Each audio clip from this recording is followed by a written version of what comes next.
what happened, but computers, man, computers. That's what happened. They are annoying as hell.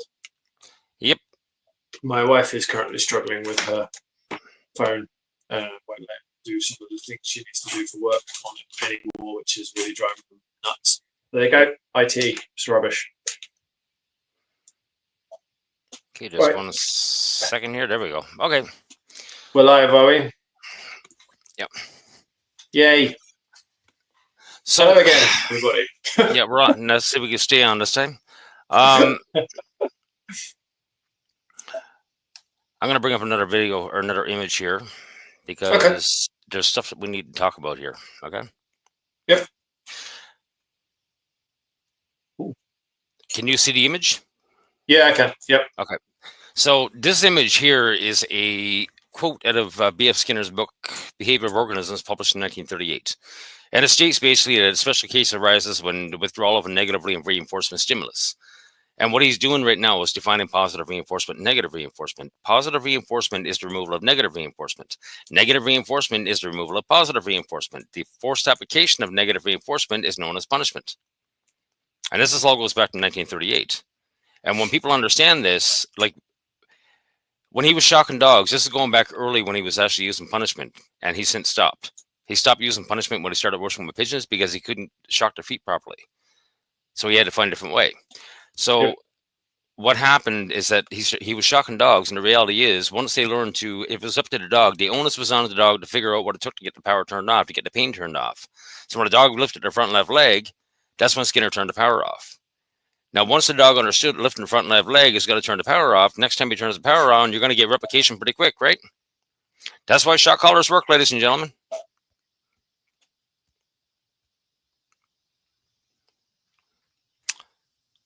Let's get another one here.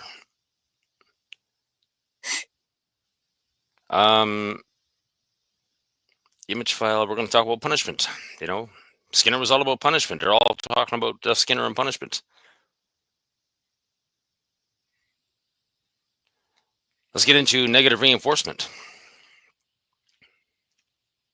And these are quotes from one book. Skinner wrote 21 books, okay? Punishment is easily confused with negative reinforcement, sometimes called aversive control. Aversive control, we've heard that before, right? The same stimuli are used. Negative reinforcement might be defined as a punishment for not behaving, but punishment is designed to remove a behavior from our repertoire, whereas negative reinforcement generates behaviors. Now, why is that important to understand? Because we got people like Zach George, we got all the positive reinforcement trainers out there, balance trainers, IJP, they're all out there screaming the same thing: shut down the behavior, stop the behavior, but yet they're going as all positive reinforcement. When you're stopping behaviors, when you're shutting down behaviors, it is literally you are punishing the dog. The entire system is a system of punishment, right? Yep. And it's all right here in the book. This is all B.F. Skinner. They're all blaming Skinner, but yet nobody's ever read these books. And people wonder why I get grumpy, you know? Yep. Let's do another one. Just bear with me here because I got a whole list of stuff. Let's get into Walden 2, published, I think, in the 1950s. And here he describes he gets into positive reinforcement, negative reinforcement, and there's only 3 possible outcomes. When you face something negative in the environment, there's only 3 possible outcomes. 2 are positive, 1 is negative. Okay? The things you want to, with positive consequences are things you're going to want to do again. Negative consequences you're going to avoid. So it's up here. The things that can happen to us fall into 3 classes. To some things we are indifferent, which means you're making things not a big deal. So when you meet something new in the environment and you turn around and you rationalize through it, you make it not a big deal. Now you become socialized to it. So to certain things we become indifferent. Other things we like, we want to happen. That's your positive consequences. And if things have positive consequences, we tend to repeat. Yeah. Robert, your mic's not working properly. You're just coming out as white noise. Crap. Glaucocene is fine for him. I got the funniest feeling. StreamYard's having problems. It might well be the software. Yeah, don't know which, but yeah, you're coming out as mostly white. Oh, fine for Glock. Oh, just me, is it? Oh, well, that's not very good at all, is it? Oh, well, carry on then. It's just me, and then carry on. Can you hear me? Yeah, you're coming out loud and clear now. Completely clear. Okay. So Well, basically, that's yeah, let's bizarre. Carry on. let's finish this off. So some Yep. things we are indifferent. You become socialized to. Other things Yep. we like, we want them to happen. That's a positive consequence. We take steps to make them happen again. Still, other things we don't like, we don't want them to happen, and we take steps to get rid of them or try to remove them happen again. And the things that you don't like, the actions that you take to remove the negatives, that's your fight and flight response, ladies and gentlemen. That is your aggression and reactivity. How do you defend your own fucking life? Excuse my language. How do you defend your own life? You're either going to show aggression or you're going to run away. But yeah, we're declaring dogs aggressive. We're declaring dogs reactive. It's not a condition in the first place, let alone something you can fix with bloody reward and punishment. Yep. You know? Yep. Especially when the reward is have a toy, have a piece of food, Yeah. and now don't be scared. Yeah, great. Yeah, exactly it. And it goes back to what you said earlier. You need to look at this for the dog's set of eyes. You need to look at this from the dog's point of view. Yep. If there is one thing I would impress upon people in all of this, it is remember that the behavior you are seeing has to be understood through the set of eyes that is not yours. Has to be understood through the dog's set of eyes. And then everything behaviorally will start to make sense, because either they do want that, they don't want that, or they're indifferent to that. And if you get the do or the don't want, you'll see behaviors that try and either make that happen or make that not happen. As Robert said, there's your fight or flight. Dog doesn't want another dog coming up to it. You're going to see reactivity behaviors. You're going to see body language that says, oi, piss off. I don't want you in my space. If you have a dog that wants to meet the other dog, you're going to see behaviors and body language that show, hey, yeah, cool, come over. I'd like to see you. Or can I go over there? I'd like to go meet this dog. I'd like to give him a face sniff and a butt sniff. This is fun. I love it. And if you have indifference, you'll have the dog see the other dog and then just carry on doing whatever it's doing. But it has to be understood through the dog's set of eyes, and then everything starts to make sense. When it gets difficult with you and your dog's not doing what you want, well, you're into relationship dynamic differences, and that's where the humans have come in and tried to shortcut all of this stuff by saying, hey, actually, I can manipulate the dog. I can manipulate the behaviors by adding stuff to it or taking stuff away or hurting it or bribing it. And yeah, to an extent you can, but take away all of those things and go out with the dog. Is it going to hang around with you? Is it going to walk next to you? Is it going to enjoy itself? Nah, do whatever it wants. Doesn't care about you because you're just a freaking treat dispenser. Yeah. And then we got to get back into negative reinforcement, or negative reinforcements generate behavior. Anything negative in the environment, it's going to generate your behavior to fight and flight. So when I look at dogs, like when I see Jack, I did a reaction video to Zach George when he was working with that so-called aggressive German Shepherd. What a joke that was. And Zach is, people need to realize what Zach is doing. He's punishing the dog in ways that people can't understand because they don't understand positive reinforcement. So when you take a dog that's scared and reactive and in fight or flight, that's their base primal positive reinforcement. Now, Zach turned around and other trainers are doing the same thing. They're going to put a muzzle on the dog. They put a leash on the dog. Some people put a knee collar on the dog. Some people, well, actually, they're going to the owner. Can you please put this on your dog for me because I'm scared? But they're actually preemptively punishing the dog just because they are scared. And now they're going to start layering on. They're going to start rewarding that punishment or layering on the punishment. Okay?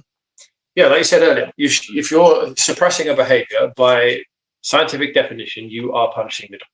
When you look at it through the dog's eyes, you are seeing a behavior, you don't like that behavior, you take steps to make that stop, you are by definition punishing the dog. That's an inarguable point. And now, can you read this? I can, yeah. Do you want to take over? Sure, I'll read. So punishing contingencies are just the reverse of reinforcing. If a person spanks a child or threatens to spank him because he has misbehaved, he is presenting a negative reinforcer rather than removing one. And when a government finds an offender or puts him in prison, it is removing a positive reinforcer or a situation in which behavior may be positively reinforced rather than presenting a negative one. If the effect was simply the reverse of the effect of reinforcement, a great deal of behavior could be easily explained. But when behavior is punished, various stimuli generated by the behavior or the occasion are conditioned in the respondent pattern, and the punished behavior is then displaced by incompatible behavior conditioned as escape or avoidance.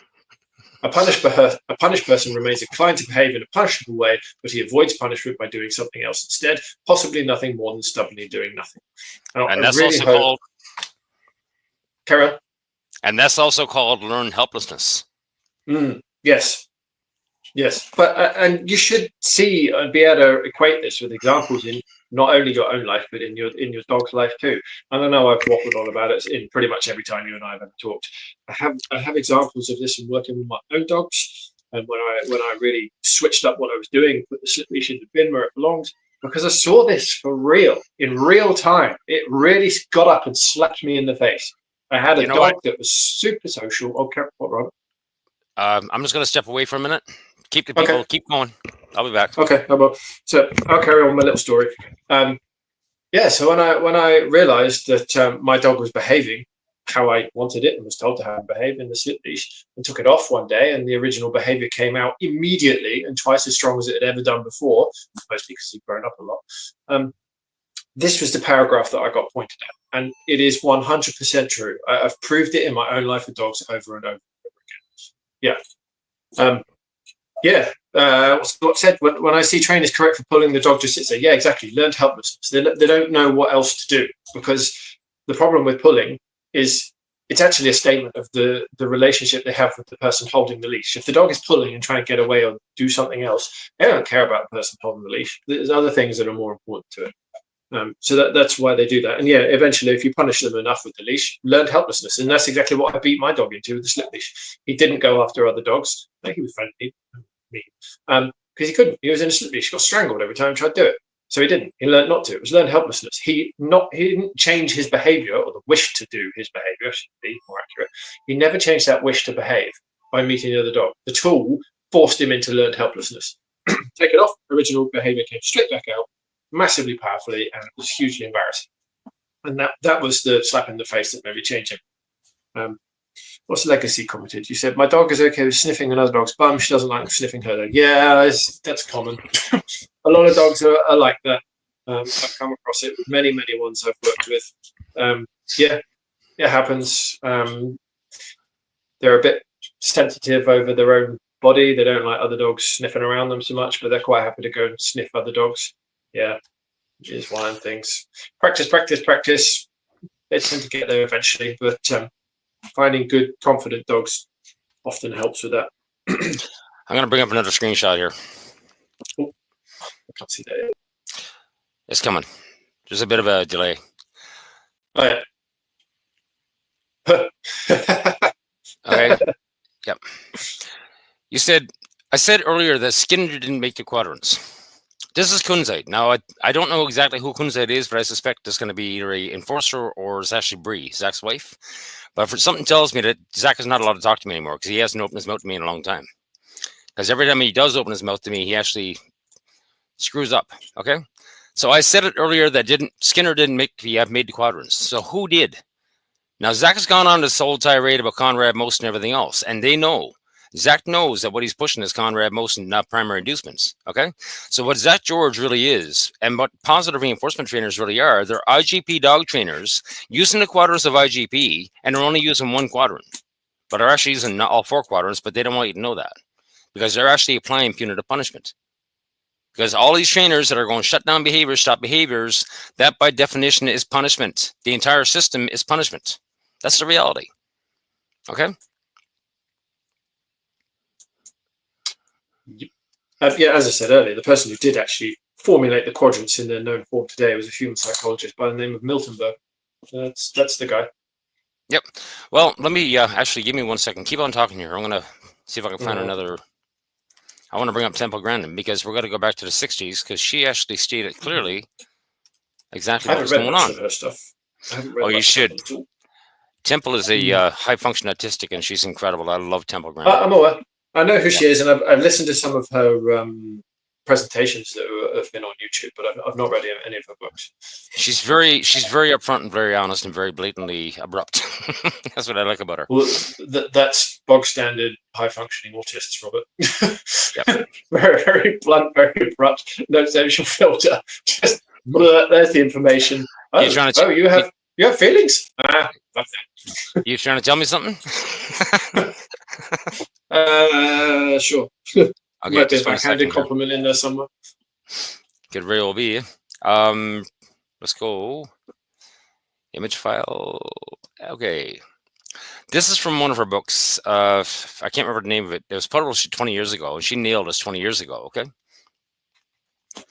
And this is exactly what's going on. This is where the history come in, because what wound up happening, Skinner was most dangerous psychologist ever.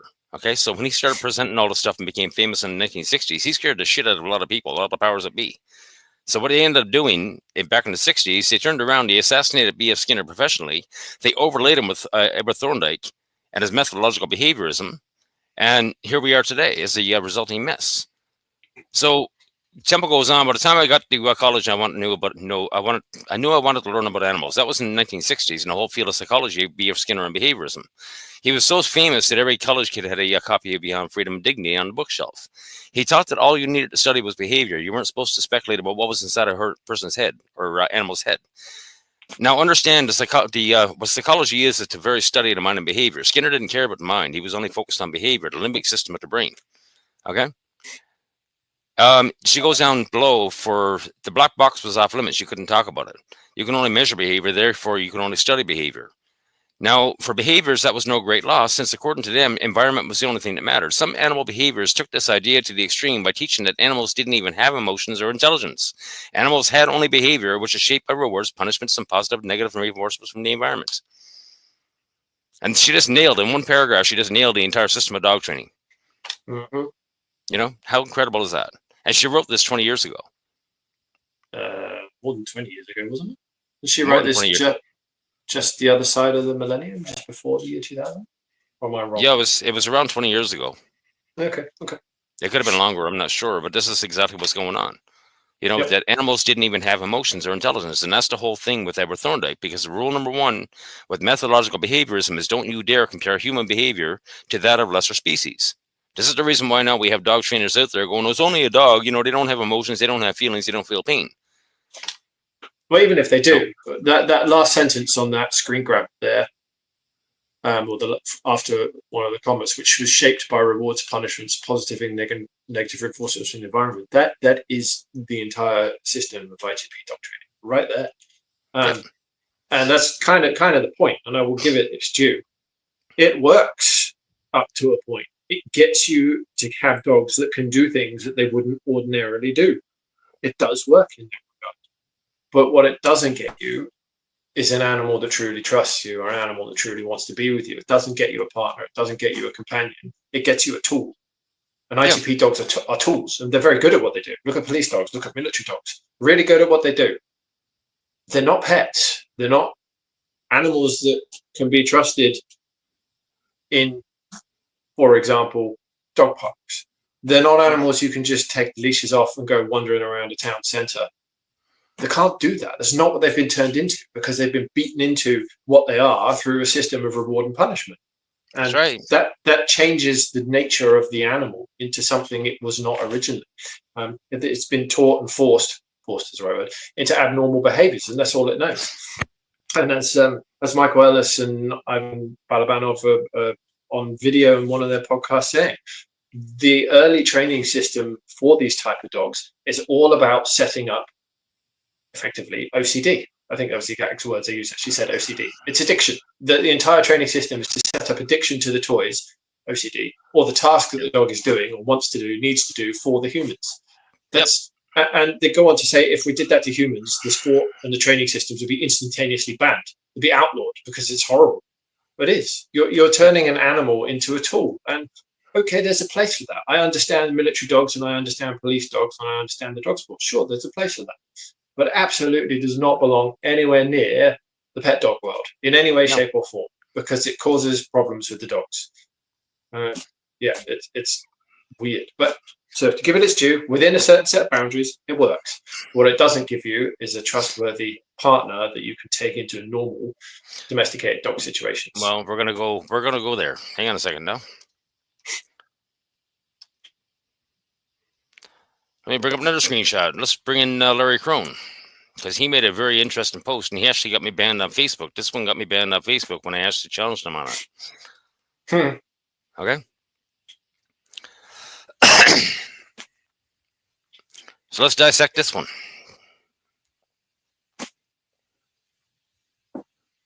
It's been many years. Can you read it? Oh, I can read it. Sorry, I meant quietly, but I'll read it out loud if you like, because I've not read this. It's been many years since I started preaching to pet dog trainers about learning from top-level sport dog trainers. I truly believe so many are ineffective because they tend to learn from YouTube trainers that are great marketers, Yeah, it's true. But in reality, not the best dog trainers. Also true. It's not a popular opinion, but it's not to insult anyone, but rather give more dogs a better chance for success. Many will say, well, I'm not a sport dog trainer. It does not matter. The genius is in that world, like it or not. Here are just a few people that I highly recommend you check out, have programs you can pay for online. Just a few that I do pay for and have done so for a very long time. Possession, Gauge and Chase, and Catch by Ivan, blah, blah, blah, blah, blah, blah. Yeah, we can ignore the rest of it now. Yep. But the whole thing is, like, he's saying that genius is in the IGP world. Now, the genius of IGP is not that they can train dogs, because Robert Cabral said it on camera himself, point blank. If you don't have the tool, you can't train the dog and you can't do the sport. So by virtue of his own words, if I took away their tools, they couldn't train their dog. They're all frauds. Now, the problem is, the real genius of IGP is that they built this pet care conglomerate, this $100 billion industry. And if everybody joins in, guess what? They all make off like bandits. That's the reality.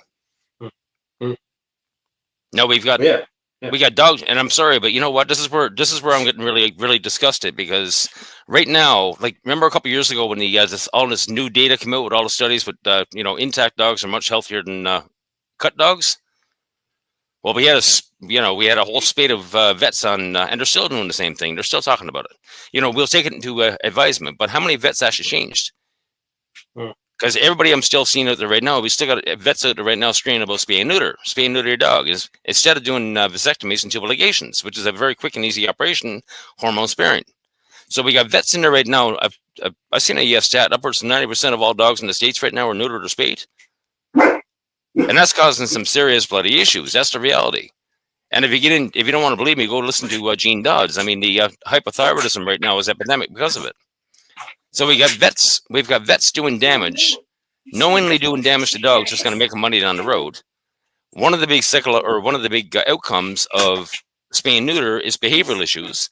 Guaranteed, when you have behavioral issues, you're going to go back into a dog training or to a behaviorist or to a vet behaviorist, and it's just this constant cycle in the system. So you got dog trainers out there right now. Like, I watched Garrett Wing working with that Rottweiler, trying to train that Rottweiler. Now, Garrett Wing, he's 205 pounds in one of his videos. And he's got a 70 or 80 pound Rottweiler in the prong collar, and that prong collar is sitting right on top of the thyroid and the trachea. And he's just winding up. I mean, he's just winding up, just waiting for that dog to make a lunge so he can rip the freaking neck out of it.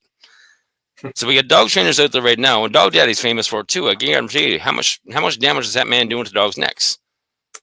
So we got dog trainers out there doing physical damage to the dog's thyroid, and then vets are going in. They're going to a vet. They're having all kinds of problems with it, and nobody's blaming the dog trainer. So the dog trainer is making money off the training. The vet is making money off of all the food trials and everything else, because they're not testing for hypothyroidism. And it's the owners that are paying all the bill for it. This needs to stop. If we go back to the screen grab there at the moment, I understand why Larry says what he says here, and why the sport dog world is so attractive to those in the pet dog world. As we all know, a lot of people struggle to control their dogs, and that's the terms they couch it in. They want control of their dogs. The problem is that's not actually what you want. You don't want control of your dogs. What you want is a dog that trusts you. They're two different things, two very different things. When you have a dog that trusts you and a dog that actually follows you as the leader, you don't need control of the dog. You won't do things wrong. I said, I can't remember. It was when I was having a chat with Mark DeBoat on his channel. I don't have control of my dogs when they're off leash and we're out in public and walking along the beach or walking along the town front where we go down Williamstown area. We're 2.5 hours walking off leash and we see hundreds and hundreds and hundreds of dogs. Rollo trots off to go meet dogs and I keep walking. I'm not in control. Yes, I can call him. Yes, he'll come to me. It's not traditional recall. It's a, what's the term? I don't know if anyone here will know this term. It's an officer's order. You say something nicely to the junior partner. It's not really a question, but at the same time, it's phrased as a question. You just call his name and he'll see that I'm moving on or I'm going somewhere and he'll stop doing what he's doing and he'll come along. It's not a system of control. It's not a reward and punish based thing. It's a, hey, partner guy, friend, mate, I'm carrying on over this way. You should probably be concerned where I'm going, what I'm doing. And he'll look up and go, let's go. I need to be where you are. That's where I want to be. I want to be where you are. These other things are fun. This other dog, this smell, this whatever is fun. But all right, the boss is leaving. Cool. I need to go follow the boss. But it's not a system of control. But when people get problems with their dogs, the first thing they default to is, I need to get control. And that's where this can look so attractive from the IGP world, because everything they do is control. It is control on demand, in the moment, in the instant, every single time. And that works up to a point. But it doesn't get you a dog that then has a relationship with you, which is based on mutual trust and respect. And that's you're into one of two different categories. You either have a tool or you have a dog with a relationship with you based on mutual trust and respect. But you're not in control. And it is, you need to make that distinction. So I do see where the attraction comes from. And that's why the IGP world has been able to come over to the pet dog world and go, you can get control of your dog if you do X, Y, Z. Yeah, you can. Take the controls off. See ya. Oh, my dog's buggered off again. Why? I thought I had control of my dog. Well, you did in certain conditions, under certain tools. You don't, because your dog doesn't care about you, because you never cared to learn to do that side of the relationship thing. You went down a control route instead. Yeah, I mean, that's the whole thing with Skinner. He says point blank that punishment is the reverse of reinforcing. Yeah. Yeah. So when you take that punishing contingency away and all of a sudden the dog is not beaten into learned helplessness, it goes, oh, yeah, screw you, I'm off. Exactly. There you go. There you go. Yeah. It's so easy to explain, right? And again, now we got another screenshot here with Zach George, and he's talking all about the Quadros of dog training.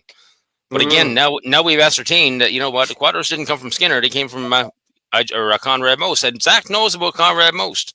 I got posts here, screenshots, whatever have you. I got to find them. But he's talking about Conrad Most. He goes through the whole history of dog training. Okay? So he knows what he's pushing, and he knows he's lying to people.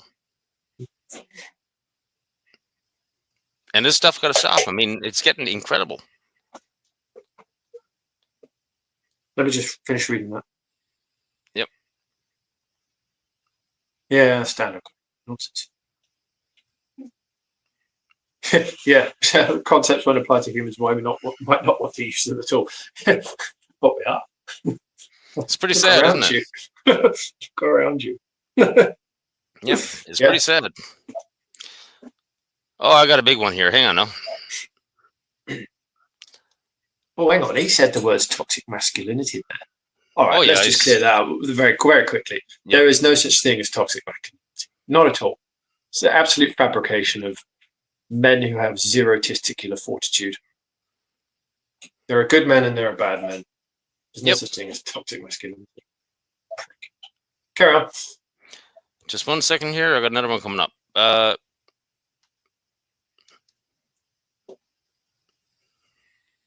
I thought it was organized, but no, I'm not. Standard. There's so much more that's going on. Let's get rid of this.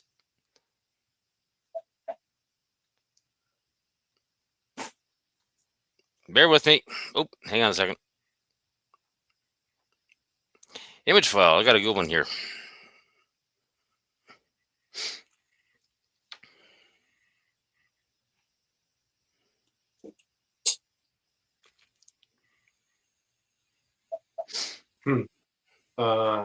Yeah. This is the reason why Zach George is not allowed to talk to me anymore. Because he says a lot more than he should, right? So appreciating Skinner's work is indeed foundational, but modern dog training is involved to incorporate a deeper understanding of canine condition. While Skinner laid the groundwork for his observations on behavior, this is all garbage. He knows damn well what he's saying here is a crock of shit. We know that punishment could alter behavior. Really? We just proved that it can't. Yeah. It can shut down behavior. You can't alter behavior. So explain to people, like... But before you go on, the next sentence is vital. But it's the side effects: increased anxiety, fear, potential aggression. Yes, when you punish a dog because you don't understand what positive and negative reinforcement are, and you beat it into submission or you bribe it into submission, yes, you get increased anxiety, increased fear, and potential aggression issues. 100% true. Yes, you do. Because you're trying to apply something you can't apply. You're punishing the dog in every which way, trying to shut down a behavior instead of trying to work with the dog, understand its motivations, understand why it's doing what it's doing, and then try and find out how to turn the situations into positive consequences for the dog. So he's right in that, but he doesn't. I'll maybe credit him unduly here, but he is right, but he probably doesn't understand why he's right. Oh, he understands. Maybe he does. Yeah, maybe he does. Maybe he does understand that. But I mean, he's getting a lot of money to not understand it for Yeah. sponsorship, so whatever. But What that about sentence is amazing because it's right. It's yeah? completely true. Oh, that's funny. Carry on. You see, in my opinion, I've been watching this for a long time, and I mean, Kunzai mentioned something. How are you? Are you making money off this stuff? And they're all trying to get up to the top of the ship pile. I'm not trying to get up to the top of the ship pile. I'm not getting the. I'm not making a cent out of this. I'm doing this for dog owners. Okay, I'm not in this for the money. I'm doing this for dog owners because you know what? We need a reckoning here because after years and years and years, I mean, the millions of dead dogs and millions of lives destroyed, nobody seems to give a shit. There is zero care or concern in the dog training world for what they've done. There is zero sympathy. There's zero humanity left in dog training. Of course, they think they're they're all right. saying whatever the hell they want. I mean, they're all making up the psychology up in their own mind, and that's what they're selling to people. You look at Lynn Boyke with a School of Dog Psychology. I mean, he's over there doing a fucking Lion King impression with a Chihuahua. I'm like, what psychologist told you to do that? And of course, he won't give you an answer because making shit up as I go along is not an answer he's going to put out. And that's all they're doing. That's all they're doing. That last sentence is also really, really, really brilliant. The aim of modern dog training is to foster a relationship based on mutual trust and respect. Yeah. No, it's not. No, it's not. That's what you should. It's what you should be doing. But it's not the aim at all. The aim is to get the dog under control. Yep. That's mental. Utilizing positive reinforcement to build confidence, cooperation without adverse effects on the dog's mental health. That would be great if that was the aim, and it would be great if that's how it actually worked. But again, he's trying to apply a positive reinforcement to the dog. You can't do that. It doesn't work. It's not how animals understand and come to manage the environments they find themselves in, the things introduced into the environments they are in. Yeah, he's just looking at it through his eyes or his client's eyes rather than. Do you want to take a minute? Do you want to take a minute and talk about rationalization? I'm just going to pull up a few more here. I'm finding a lot more interesting stuff here. Rationalization is really what the next paragraph, if he'd carried on talking, would have probably gone into. So the aim of, it's not dog training. Aim of having a dog that can cope in all situations and all environments, because it knows how to cope, because it's gone through situations where it's had to rationalize, is the key. Now, I need to put that in a slightly more sensible way. That was a word salad. A good, well-behaved dog, sorry, I'll get in front of this light that's behind me, knows how to rationalize situations. Why does it know how to rationalize situations? Because it's been through that system of being allowed to all the time. It's what I did with my dogs. It's what I do with clients' dogs. I take them into situations that, they find difficult at times. And I give them the time and the space to rationalize the environment. They have to come to understand it for themselves. And rationalization is the first part of the process of operant conditioning.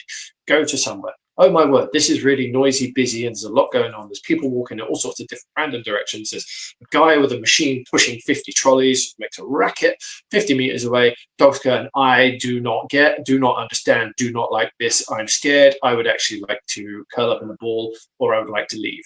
Or occasionally you get the one that says, right, all these things need to go away. I'm going to hit the end of the leash and bark at everybody to let them know I'm here. You all need to go away. I don't like this. That's entering the rationalization. They're going into the operant conditioning system of, all right, I'm in a new environment, or the environment's changed to the one we was in, or this stuff suddenly appeared. Not sure about this. I don't like it. How do I get comfortable? And so they go into the operant conditioning fight or flight. All right, can I get indifferent?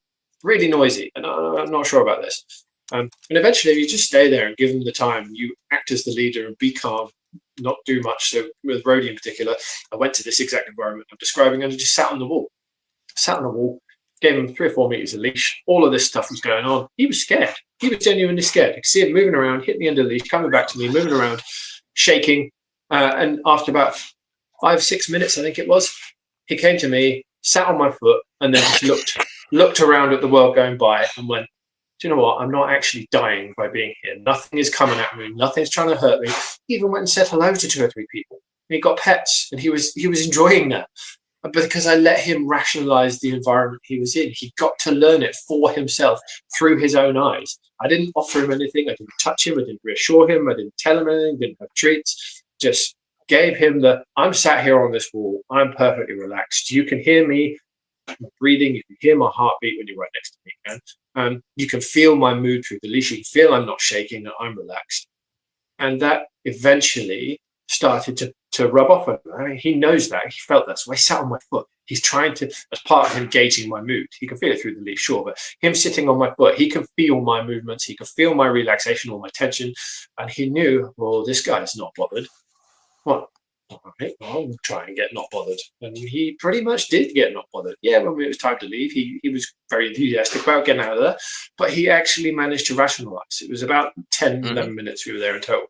But he went through that loop and he did it. He successfully did it. He successfully rationalized and had, not fun, fun's the wrong word, but he got through it. And that's part of it. That's how you go through the loop of getting your dog to be able to cope with difficult situations. You give them the space to rationalize, to think, to process that emotional overload, emotional change they get in the brain when they see and hear these things. It's how we do it as well as humans. You take a child into an environment they're scared of. For example, the roller coaster is a really good one. You take a young kid to a roller coaster that only just meets the height requirement. They watch it go zooming up or zooming down the big slopes and they go, oh, I'm not sure I want to go on this anymore. What does the parent do? Have a Mars bar? No. All right, I'll put a prong collar on and drag you on the roller coaster. No, of course you don't do that. You just say, hey, it'll be fun.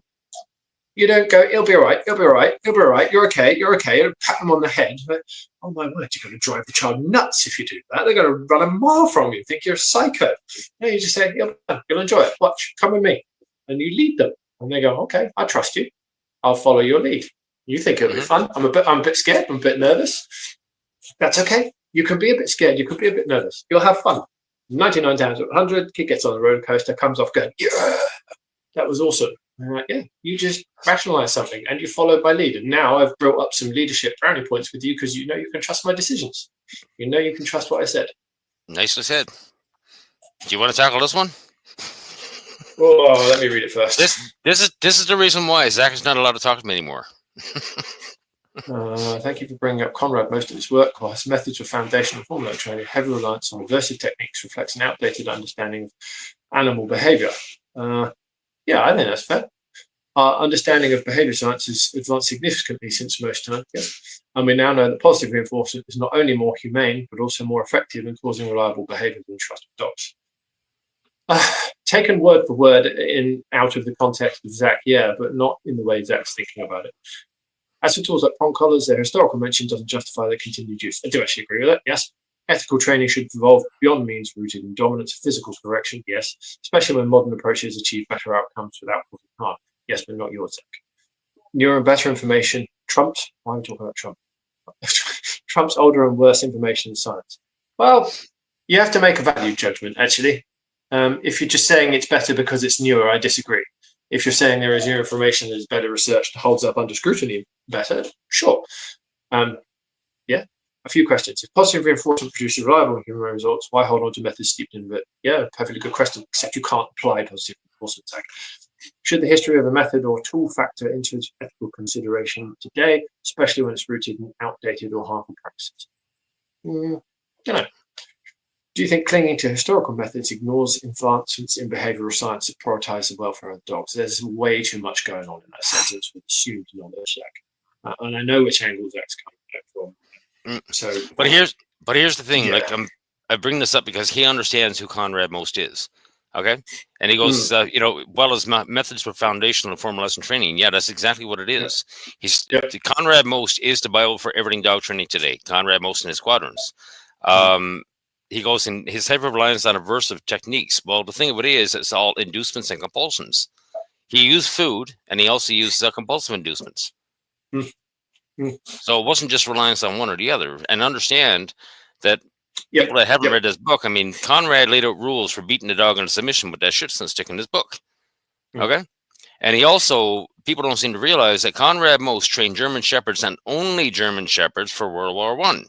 He wasn't trained in Chihuahuas. Why are we seeing these tiny little prong collars and e-collars now for Chihuahuas and stuff like that? When Conrad was only training German Shepherds. You know? But I'm going to tell you point blank, unequivocally, for anybody that's listening right now, or anybody who's going to watch this, dog trainers became corporate whores. They sold out dog owners to corporate America 20, 30 years ago, and here we are today. And let me tell you, dog trainers, you're great salesmen. I'll give you that one. Because you're pushing the tools that you're hawking on their own website. Yeah, I bet they all sell those sorts of things on the side, don't they? I haven't actually checked. I don't know. I'm guessing. But the thing with this, carry on, Robert. what they've managed to do was actually redefine psychology. They've redefined operant conditioning. They've redefined positive reinforcement. They've redefined negative reinforcement. They've redefined applied behavior analysis. They've redefined everything to reflect the quadrants of dog training. And what really scares me is that, I'm trying to contact different psychologists that are in the field. Like John Stedden did a great podcast with Ivan Balabanov. But yet, he had no idea what was going on. They've literally redefined psychology, the entire dog training industry, and these psychologists have no idea what's going on. Now, I'll tell you one thing right now. If John Stedden or Dr. Michael Perrone had known about Conrad Most before they got on the podcast and understood exactly what was going on here, they would have peeled Ivan Balabanov like a bloody banana. There'd be nothing left of the dog training system. But they did a fairly good job of that anyway. Yeah, but can you imagine if John Stedden hadn't known about Conrad Most, that Conrad Most is the actual basis of the quadrants, he would have, Ivan would have been done right there on the podcast. It would have finished him right off. Yep. But that's the reason why these guys don't want to get on podcasts with me. Because we're going to bring up Skinner. We're going to be talking about Skinner. We're going to be reading from Skinner. We're going to be reading from Conrad Most, just like we're doing right now. Yep. And they don't want that. But yet, all these dog trainers, they don't want the name Conrad Most out there. And for the dog trainers out there and all the behaviors and the vet behaviors and everything else, it's either blatant lies or blatant ignorance. And if you're blatantly ignorant and you really firmly believe that B.F. Skinner had anything to do with the quadrants of dog training, you better sit down and read a book, because the amount of damage that you're doing is incredible. Indeed. And it needs to stop, man. Just going to address one comment there in the comments. You go for it. I just got to step away for a minute. I got to step away for a minute, Pete. Okay. Oh, God, I'm in a bit of pain now. That's not good. Why are we so against being in control? Not against being in control. There are times where it's absolutely necessary. Just against a method that is based upon control. That's the difference. We use a method where we're building a relationship based on mutual trust and respect with the dog. So it wants to be with us, it chooses to be with us, it chooses to follow us, and it chooses to do as it's told. Yes, that does involve telling the dogs things which aren't optional. 100%. 100%. They do have to occasionally be in control. But the difference is that's not the initial go-to, because that doesn't get you an animal that, when you don't have tools kicking around, will actually do as you ask it to do. As we've discussed with the stuff we've put on the screen, if you've got a system which is based on suppressing behavior using various methods, if you've not got those threats of punishment on you or on the dog, it's likely to disobey you and just do whatever it wants at some point. Might not be instantaneously, might take a while. So yeah, it's we do need to be in control. We're not saying that it's just a no control system, but it's a different way of getting it. So when I call my dog, he'll come, but I didn't do that by forcing him to. Absolutely didn't do that by forcing him to. He had a choice, and we built up a relationship. That's now a reliable thing, because it wasn't done by a punishment suppression. I don't know why Robert jumped out. Any other interesting comments? So yeah, let's go with this one. Block. The thing is, police dogs, they have no self-control. Yeah, they're in very difficult environments, and they are punished and manipulated with the positive side of it up the yin yang. But as I said, they're tools. Police and military dogs are there to do a job. They're there to be in a high stress moment, doing what their owners tell them to do, handlers tell them to do. I think it was Garrett Wing, actually, he was saying that getting a police dog to release a bite is actually a very, very difficult thing to do, and something ridiculous that only 33% of dogs, police dogs that were commanded verbally to let go of a bite in the course of their job out with the public, let go first time. That's weird statistics. It is 66% of police dogs wouldn't out a bite on verbal command only when they were working. That's a bit of a scary stat. But yeah, that was Garrett Wing at American Standard Canine. Interesting, very interesting. Yeah, I like listening to him talk about police dogs. And as I said, there's a place for those things, but you have to understand what they are. They're not pet dogs, and the way you get those working dogs in the police and military to behave is not suitable for the pet dog world, because, as Glock said, they have no self-control. Yeah. So Rogan in minutes. Control needs to be used, of course, if it prevents dog doing something stupid like jumping down the pond, or a car is coming down the road, you may have to call back. Yeah, agree. Yeah, being able to manage that with your dog is important. Yeah, it's not a free for all. It's not a case of I just go out in the world, not put a leash on my dog, and wait for them to get run over by a car. Yeah, it's taking what we've said to the far extremes, and that's not how it goes. Yeah, absolutely. Don't do that. Nobody wants a dog. Yeah, nobody wants a dog doing that stuff. And when you have a relationship with a dog based on mutual trust and respect, they will ask you before they do things. They will ask you before they try and get into water. They will ask you before they cross a road. All that kind of stuff. Yeah, it's important how you go about it.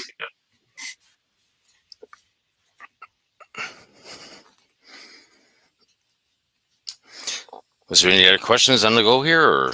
Yeah, I got one more. I'm not an advocate for punishing a dog or being reliant on a tool. However, if you're the one making the rules, establishing boundaries and direction, you are by nature in control. Yeah, I can work with that definition. Sure, I call it a senior partner. You are the senior partner. You have the final say in what does and doesn't happen. The dog should be looking to you for guidance and direction. Yes, but the way you get the dog looking at you for guidance and direction is not by slapping it about with a prong collar and not by throwing food at it when it does stuff you don't want. Yes, but how you get there is actually of vital importance. The journey is as much as the destination.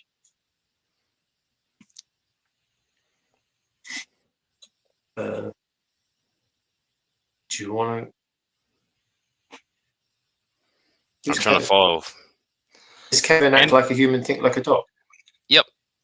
He couldn't resist. He couldn't resist but show up and poke his nose in and put his 2 cents worth in. That's fine. I thought he was the anti-dog trainer. Does he have? Am I wrong? Yeah, he's got the end. His YouTube handle is anti-dog trainer. Okay. And he's always looking for validation, but all he ever gets is like a puppy with a roll-up slipper across the nose. I'm not going to get into personal stuff. Thank you. Says the person, oh, Kevin, you know what? You're done. You're fucking done here, buddy. Oh, thank you. Look at that. See, my daughter just made me a cup of tea and brought it to me. I love this one. You can put a person in timeout. Kevin, you're in timeout. Goodbye. Haven't banned you. You can come back at some point. Go stand in the corner. But I hit the wrong one. He banned. Okay, well, it doesn't really matter. I'm done with that shit, anyways.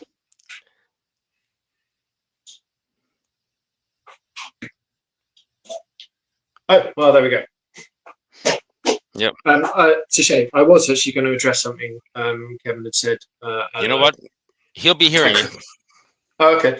I can't remember where I saw it, which is why I never replied to it. I saw a comment by the anti-dog trainer. Was asking why is a treat not reinforcing or reinforcing when a meal is reinforcing? I think it was something along the lines. I don't remember. I saw it. I got distracted. I meant to reply to it. I don't know where it was. Anyway, so I wanted to get into that. This is a really good question. Why is a treat or a meal reinforcing when the other isn't? That was it. It was why is a treat not reinforcing but a meal isn't? It goes back to the original point. It entirely depends on the environment the dog is in, what is in the environment, the state of the dog in its mental state, what it's doing, and its necessity for survival. So a treat out in the big wide world when a dog sees another dog and wants to go see the dog is by definition a suppression of a behavior. If you don't want the dog to go see the other dog, you want to take the treat instead. You're suppressing it, so you're offering a competing motive. Yes, it retains some motivation, otherwise, and reinforcement. Otherwise, the dog wouldn't take the treat. Yes, but it's a punisher. You are rewarding a punishment in that situation. A meal is a survival necessity. Anything which is a survival necessity, if I can say that word, absolutely is reinforcing. So a meal, of course, is what animals hunt as predators. They need to survive. Same for procreation. It's reinforcing because that's how you keep the species going. Anything which my coat fell off. Anything which helps the animal survive is a reinforcing situation. So yes, a treat can be reinforcing. If the dog's in a lab, for example, and there's literally nothing else in the room, nothing going on, it's just sat there doing nothing, bored out of its mind, you show up with a treat, well, that's hugely reinforcing. So would a meal be. But you take it into a different context in the middle of a dog, get out a treat. Sure, some of the Goldens are going to rush you for that treat because they love it. They love food. They're motivated that way. But it's not reinforcing if the dog isn't interested in it and wants to do something else more. I don't know where that comment is. Sorry, I didn't reply to it. I got distracted by something and couldn't find it. Okay, move on. Rogaine, I have no interest in letting Kevin have any time on my podcast. All he's looking for is validation. There's been a battle going on. He actually tackled me about a year ago. and he's been at me ever since. He set up his whole channel based on me, trying to come after me. He spent hours and hours and hours and hours and hours going through all my stuff, which I appreciate, but he's always looking for something negative, okay? Kevin just wants validation, and I'm not giving it to him, okay? He's making up his own shit in his own mind. He's already admitted that he's nothing more than a fraud. He will not read a book. I've offered him the books to read. He will not read a book. And I told Kevin point blank, it's a waste of a brain. You sit down and read the books, you can be the best in the you can be the best of the best once you get the science behind you. The fact you're too fucking lazy to sit down and read a book, I got no time for that. Sorry about my language. You're making up your own shit as you go along. You're trying to get everybody to validate for you, and it's not happening here. Rant over. All right, you got anything else to stick up on the screen?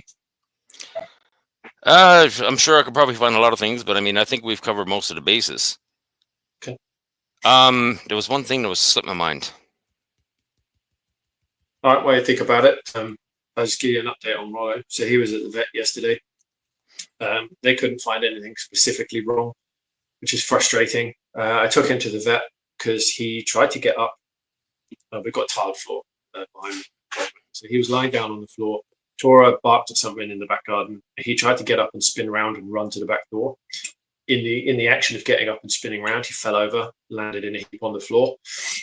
When he got up, he was walking at a 45-degree angle down the corridor with his nose touching one wall and his tail touching the other. That looks really messy. Like, are you drunk? Have you just slapped your head into the wall? What's going on? You're not walking in any way, shape, or form normal. So, right, you're going to the vet now. Yeah, weird, just weird. The way he collapsed and just kind of lay there for 5 or 6 seconds. You disorientated? What's going on? Are you in pain? Like, no yelping. So I took the decision to go to the vet. Yeah, can't find anything wrong. He's definitely got something up with either the shoulder or the elbow on his front left, which is sad. But they reckon soft tissue, 2 more weeks of rest and some anti-inflammatories, but they mean forced rest, like he's not allowed to move kind of thing.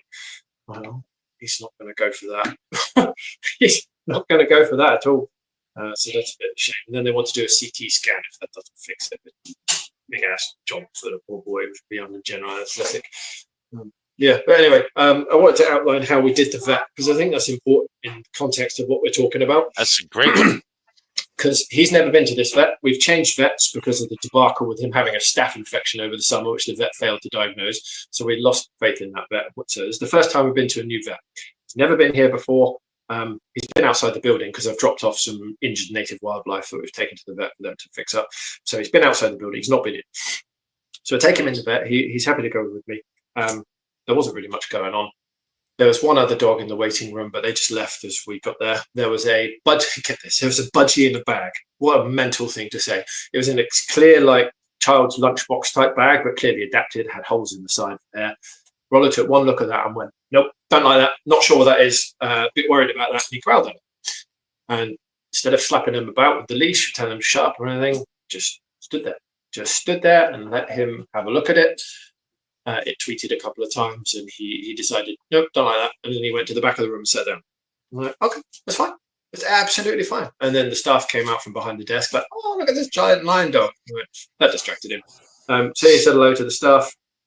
And then he told me he would like to go. He went to the door and started tapping the door. I'd like to leave. Unfortunately, well, you can't. Got to go into the vets. So then we went. I went and sat down. And he followed me. I went and sat down in the waiting room because the budgie had gone into being seen very quickly there in a minute. And we just sat there. And he kept trying to get out. He kept getting up and trying to move to the door. And then he lay down by the door, which was really helpful. It's an automatic door, but it was not automatic on the inside. You had to press a button to leave, obviously, because then a dog's going to try and run out. People were arriving all the time. The door would open. Rather just sit there looking at him and go, hi. And they'd come in and say hello and pet him. Then he'd look at me like, can we go? I want to go. Go see the vet. So we get into the vet's room. So he's never been in this room before, never seen these people before, never met this nurse and a vet. And so I do what I always do. This is a really good way of finding out where your relationship is. So when we get in the vet's room and the vet comes in after us, the vet goes and sits down by the computer and starts typing out the notes as I talk. I just put Rollo's leash down and let him go and see the vet, let him give the vet a sniff. She's happy with typing away and we're just chatting. That's the best way I've seen a vet introduce themselves yet. The last vet will come in and be like, get him on a leash. I don't want him near me, please. I don't want to handle him yet, and I don't want him coming to me. Oh, you're scared of the dog. Right. You think you're going to get hands on this dog, and you've come in and are just scared. But that ain't going to work. The dog will not let you touch him if you've come in and freaked out. So that didn't happen. Thankfully, she sat down. She let Roller come see him. So then when he needs to be handled, I sit down in front of him. I put my nose on his nose, hands lightly clipped under the collar, and I say to her, you're good. You can go touch him whatever you need to. So she needed to pick up all his legs, one after the other, give him a good feel over, check all his lymph nodes, all that stuff. And he's just looking at me.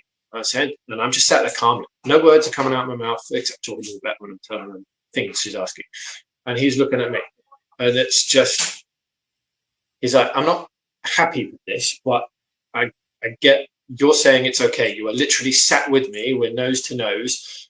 And we got this. Looking into his eyes. And he's like, okay, we got this. I will just sit here, stand here, let it happen. I did have to pick him up in the position a couple of times because he would sit down. He's lazy. And that's how we did it. No complaints from him, no growls, no nothing. Because I gave him the space and the time to say, hey, look, your owner says this is all right. We got this. This is not going to be painful. This is not going to be nasty. I'm saying this is okay. Just trust me. Just look at me. We got this. Even so, he was still a little bit resistant. When she lifted up his leg the first time, she's like, his hips are so stiff. Wow. I was like, oh, just keep going. And she did. And she's doing all his legs like, everything's really stiff. Like, he's just fighting it. Right? Just like stuck his leg down. You're not bending me. Nope. So she went around a second time and they loosened up. Because she's moving around and he's getting her smile. He can feel that I'm still relaxed about all this. She went around a second time, so yeah, it's better.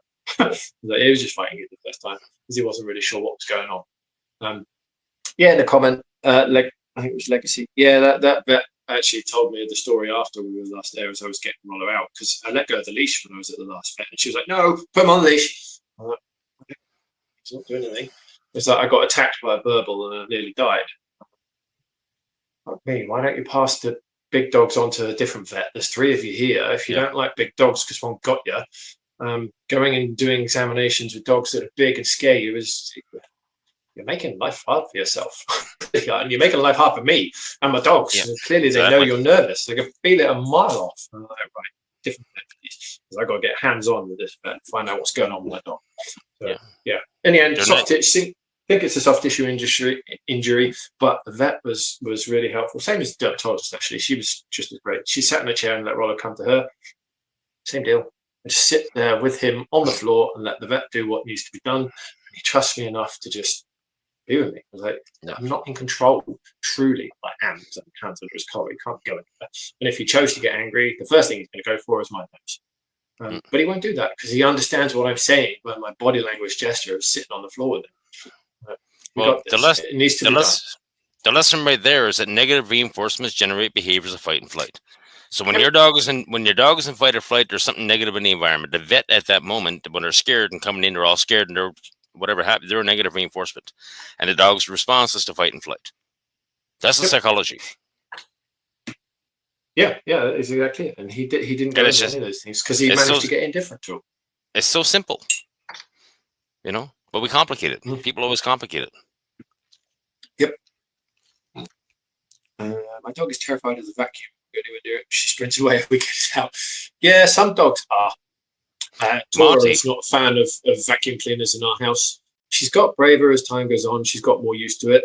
But the reason she's got more used to it is because she's learned through social cognition, watching Rollo, not giving absolute stuff about it, that it's actually okay. She's watched Rollo let the vacuum cleaner run into him. She's watched me actually vacuum Rollo, like pick up and put it over him and do stuff with him.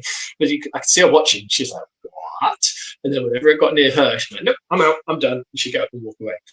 But in recent weeks, probably the last 2 months, actually, she's got brave enough that she'll just hold her position now when you go around her with vacuum. She's like, yep. Oh. You can see she's paying attention to you. It does take time. I can't force her to be okay with that. If the worst thing I would do is get a leash and get the vacuum and walk her around with me with it, or wait till she's lying down and pin her there and bring the vacuum in. She ain't going to go for that. That's not very nice. But yeah, she's got to do it in her own time. Monty had the same problem. The first week I had him, the first time I grabbed the vacuum cleaner, he freaked out and he grabbed there was a rubber bumper on the front of the vacuum. He grabbed that thing and ripped it right off the vacuum.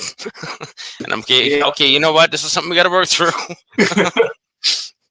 Yeah, I'm not surprised by that. I don't remember that my dog's first reaction to it, actually. I remember their first reaction to the lawnmower. They were dead curious. They were so curious about that. It was weird. I got the petrol lawnmower out because Australia, everything's petrol. Got it out in the back garden, and they were watching me, and they weren't really thinking much of it. And then when I started it up and it made all that noise, they both kind of come trotting over, like, what's going on? Smelt the petrol fumes and went, ugh. They just kind of trotted off. And then when I started mowing up and down and moving it, they were both following me. They were just behind me, just following me. They're like 3-month-old pups at the time, just in a line following me do the lawn. I got to find those videos of Monty because he had the same problem with the first time he seen a big tractor mower. I got it on video, and you've seen that video. I mean, he's just standing there barking. It took me off. Like, it's so rare for Monty to react to anything. I'd had him for 4 or 5 years at that point, and all of a sudden he's barking at this thing. He doesn't know what it is. So I started chuckling, and I'm like, okay, you know what? I'm going to go over and meet this thing. You can stay there scared or come and join me. You know? Yep. That's operant conditioning live. I mean, he's seeing something negative in the environment. He's going fight and flight. Now I'm going to take the lead. I'm going to show him the only person in the world who truly trusts and respects is going over to meet this thing. It's not going to hurt me. And he chased me right in. Yep. You know? It's so easy. It is. It is. I tried doing that with the balloons in my town centre the other week. There were some helium balloons outside a shop that was being opened, but they had loud music as well, so there was the noise. But people came out of the shop and were trying to say hello to him while he was having a moment about these weird balloons blowing in the air. So that didn't work. I had to leave. But I get it. It doesn't need the pressure of new people coming up to him whilst he's trying to work out what these floaty balloons are. We found that very difficult, so we had to move on. But yeah, he watched me go and sit by one. He was like tilting his head like, what? Glock brings up another video to one of Monty going over the bridge because he was scared of the sound of the water. Yeah. And again, that's all about understanding the cause. He had been over bridges numerous times, but the sound of the rushing water had him all freaked out. You know, and it was pitiful. It's really, really hard to watch your dog being in a state of fear, but the onus has to be on them. They have to cross the bridge. And I'm just standing there being calm. I'm not making it a big deal, you know? Yep. Remember what you'd be told to do with dog training is get the leash, get a treat, and face the dog and slowly try and pull them on to come get the treat or pull them across the bridge. It's just, that's so bad. Just walk across the bridge. Always put the onus on the dog. Always put the onus on the dog. It's the dog's operant conditioning, not yours. You need to see the world through their eyes. Yep. And if all you're doing is looking at their world through your eyes, you're never going to get anywhere. No. You're trying. You are trying to forcibly show a level of trust in the world that you don't truly believe yourself. Otherwise, you just turn around and walk across the bridge.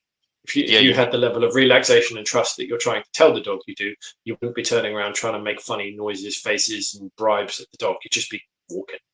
You don't turn around, you'd just be walking. And the dog would kind of go, what's going on? I'm not sure about this. Well, they've just walked across and they're leaving. Okay, time to go. And the whole thing is, I mean, people got to realize, like, when you're like, trainers get people all worked up in the environment. They're telling you point blank, you know what, keep an eye on the environment, scan the environment. I'm telling people, watch your dog, forget about the environment. Focus on your dog. That's the reality. But yet people are all focused on the environment.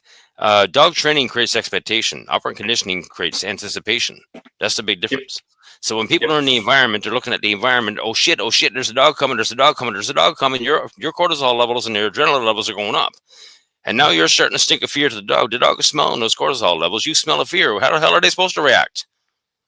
Chill out. Calm down. Yeah, exactly. It's amazing what that effect that has. Another great example. So the client Brody had his first go on the treadmill on Tuesday. Yes, I've seen that. Yeah. That was awesome. There's a dog in the front seat of that van the whole time. Brody didn't get to meet it because it's an old dog. It was just lying there dozing. But he saw it. It did stick its head up at some point during Brody's time on the treadmill, and he kind of just looked at it and carried on doing what he's doing because no one was bothered about the situation. Well for him. So he will get to meet that dog probably next time. But as with him, he's in a calm situation. He's not going to do dumb stuff. It's interesting. Your first real case or your first major case was your hardest case. Yeah, he is a hard case. He's taught you a lot. Yeah, he is such. How did I describe it to treadmill guy. So he is the lowest trust dog and the most resistant to change dog I've ever come across. Yep. He really is both of those things. Extreme end of the scale on those two Yep. things. He's Really, indeed. really resistance to change, and really, really low trust dog. Doesn't understand the world at all, which is it's interesting. And as I was saying to the guy as well, that my dogs still don't like Rody. I don't mean they dislike him. They're not mean to him. They don't interact with him. When I had them over last time, I wasn't filming last time because I forgot my camera mount. But we were there for the full hour, and all that Rollo did was one nose sniff, which Rody initiated because Rody thought Rollo had food in his mouth, and Rody came up to Rollo and Rollo didn't. So they just kind of had a nose to nose for a second. And Tora growled at Rody because he started looking at her, and she had a bone in her mouth. And he started to approach her, and she told him, nope. But at no point did either of my dogs do a face sniff or a butt sniff for that whole hour. And that's about the 8th, 9th, 10th time I've had them around there. So he'd given off some weird vibes. I mean, you've seen my dogs in dog parks. They are social dogs. They love meeting other dogs. They love being with other dogs. They will interact with every dog they come across. Rody, just cold shoulder, just pure cold shoulder. It's weird, man. He's a weird dog. He's a weird dog. He's like a social pariah. Yeah, but exactly that. He is a social pariah, but that's because he doesn't know how to be anything else. Yeah. But the trouble is, even with my two super social dogs, but the problem is he's got to make the choice to get out of it. You know, and it's all about time. He had some success with Shrek, my friend's Great Dane. They did actually play together. Their other dog, Dolly, she treated him like my two. She wouldn't go near him. Every time he looked at her, she'd just run away. So she just was not interested in his vibe at all. He's weird. He's giving off weird vibes, undoubtedly. I mean, for me, my worst case was Freddie. That was Bear's brother. I mean, Bear was bad enough, but Freddie was a handful. I mean, that dog had a hair trigger. But the thing of it was, we walked for hours and hours and hours and hours and hours to try to get him to finally, you know what, loosen up. And I needed to wait for him. I mean, it's 120 pounds of freaking hair or a hair trigger pit bull. And I'm squatting down and over repeatedly. And you know what? At some point, he finally turned around, looked at me, and he came into me. He came to me and just, you know what? Okay, you know what? I'm here. Yep. But it just takes. Some dogs can take so much time, especially with Freddie. I mean, he turned around. I made a big mistake in the backyard, and I had the owner bring Freddie out on a leash. Oh, I remember saying, yeah. I think you're pretty sure you've seen the video. But anyways, the Freddie came straight at me, and that was the first time in my life. And it was my own screw up, but it was the first time in my life I ever actually jumped the fence to get away from dogs. He was coming for me. And if he had got a hold of me, he would have ripped me apart. Now, the thing of it was, at that point, now he knew he had my number. Now he knew what it took to scare me. Now he knew that I was scared of him. And I had to get my ass back in that yard again. And it just made it so much harder to work with him because now he knows that I'm scared of him. Yep. And it's crazy. Yeah, I suspect I had a bit of that with Rody when his owner's there, because that's how it worked with his owner. He would come at me. Usually when I was about to leave, he'd come for the back of my heel or back of my calf. So to him, I was scared because I was leaving. Well, I'm not scared. I'm just leaving. I've been here an hour. I've taken you out for a walk or whatever. But yeah, you go to leave, and he'd come for you. Just weird, like just come for you. But there's certain dogs like that. It's a sign of insecurity when they come for you. I mean, there's been times you'll see it on my videos. I mean, I'm turning around, I'm walking backwards to the gate because I know damn well the dog's going to come for me. Yep. You know. Yeah, it was a major sign of insecurity. Absolutely, I proved that unequivocally when I grabbed him when he was coming for me one day, and he literally pooed himself. He defecated on the spot. He's just purely terrified of what's going on, and he wants me to go away. I am such a negative reinforcement to him. He is willing to chase me down and bite me to try and make me not come back. That's what he wants. But completely different dog when the owner's not there. Completely different dog. Still scared. He would just hide. He'd just go and sit somewhere where he could keep an eye on me. So if I moved, he'd move, but he didn't interact with me for a long time. I've got like 15 hours of footage of me just sat there in his house, in his garden, and him just watching me. I would move. If I didn't move, he wouldn't move. If I got up and moved somewhere else, he'd move so he could see me. And that's it. Yeah, like I said, such a low trust animal. Such a low trust animal. Just weird. Yep. And the fact that your own dogs won't engage with him is just really weird. It's just going to take him a while Yep. to get around. But at some Yep. point, I suspect he's just going to break and he's going to be, you know what? Enough is enough of this shit. I've had enough of this shit. Yep. It's time to go out and live in the world. Huh? Yeah, exactly. That's what I'm hoping to get to. And I am seeing the signs of it breaking. Like I had the video of him at the mall where he actually came to me and sat on my foot. That was the first time he showed real trust. And the second time was at one of the dog park visits I took him to where he'd met the two staffies through the fence after he'd had some fence chewing issues before that. But he actually calmed down. And then he came into me for affection. It was the first time he'd ever come into me for affection. And after he'd been meeting these two staffies through the fence. And then it all went wrong a week after that, and he got a squabble at the dog park, which isn't out there yet. Can you see the question on there? Yeah. Hold on. How are you a negative reinforcement to a dog? Okay, so if the dog doesn't want me in their environment, so we'll use Rhodey as the example. He didn't. I come into his house. The owner was there. He doesn't want me there. He didn't know me particularly well at the time, so that means I'm a negative reinforcement to it because I drove the behavior for him to say, I don't want you here. I'm going to make you go away because I'm not calm. My owner's not calm. And I want everybody to go back to being calm, how we were before you arrived. So I'm going to make you go away. So he would try and make that occur by coming for me and trying to bite me, which wasn't very fun because he succeeded a few times. Yeah, and once they succeed, you got your number, man. It makes it so much more difficult. Yeah. And that probably does feed into why we've had such a long, difficult road, because he has memories of me being able to grab him. Yeah, he knows I can stop him, and so his only positive reinforcement of making me go and running at me and trying to bite me is something he knows could get him in trouble, because it has. It's got him pinned and almost strangled because I'm grabbed by a collar. Like, you're not doing that to me, thank you very much, boy. So he defecated on the spot. That leads into something else, because, like, for me, most dogs come to me, change for me. I could have most dogs off leash in 2 or 3 hours. That's just reality. But I mean, most owners are going to take weeks and months and sometimes a lot longer to get through it, because from my perspective, I'm not associated at all with reward and punishment. The dog doesn't know me from Moses. And the reality is, when I walk into a backyard, my only goal is to turn that dog into my dog. They're going to become my dog. And for the first time ever, they're going to have a pure relationship with somebody that's actually offering trust and respect. And I'm waiting for them to learn to trust and respect me. That's all it is, right? Yep. And then at some point when I'm ready, and, you know, when these dogs are in a dog park and they're shown that they're capable of being calm, I get the owner to stand by and watch from a distance, because they've never seen their dog be calm. They've never seen their dog be capable. And then at some point you got to bring them in and pass off that relationship to them, right? Yep. JR, the coach, if you read the book from Skinner about behaviorism, you'll understand that negative reinforcement shape behaviors. They generate behaviors of fight and flight. Okay. But the thing of it is, at some point, like for me, when I enter backyards, I mean, I've walked into some crazy cases. And I mean, thinking back, there was times where I was questioning my own sanity for being in the backyard. But once you're in the backyard, you're staying there. Because if I make a run for the gate, I'm not getting back out of the yard. I'm going to be pieces on the ground.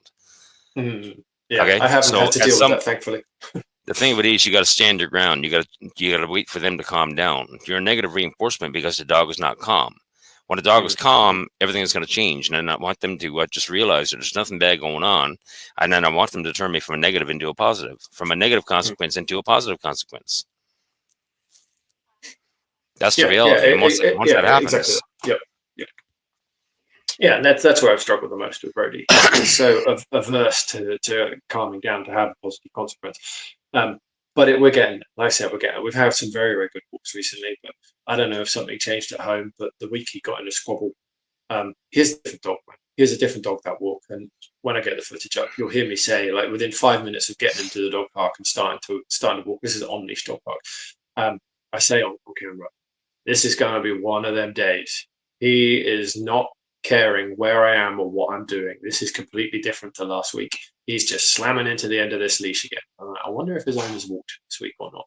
I never found the answer to that now. But yeah, he was different. He was very different. But what happened. It wasn't anything I could change. I did not know there was an off-leash dog behind us, and I did not know that Roddy had spotted it. It was too late for me to do anything by the time they had a squabble. No injuries to either dog, so it is what it is. Happened. Yeah. But I think that slap mill is going to help him greatly. Just to blow. I agree. Get out on that thing and just blow out the freaking lines, man. That's what they need. That's the missing the puzzle for him. He is chronically under-exercised. Chronically under-exercised. He gets And a mentally, half-hour walk.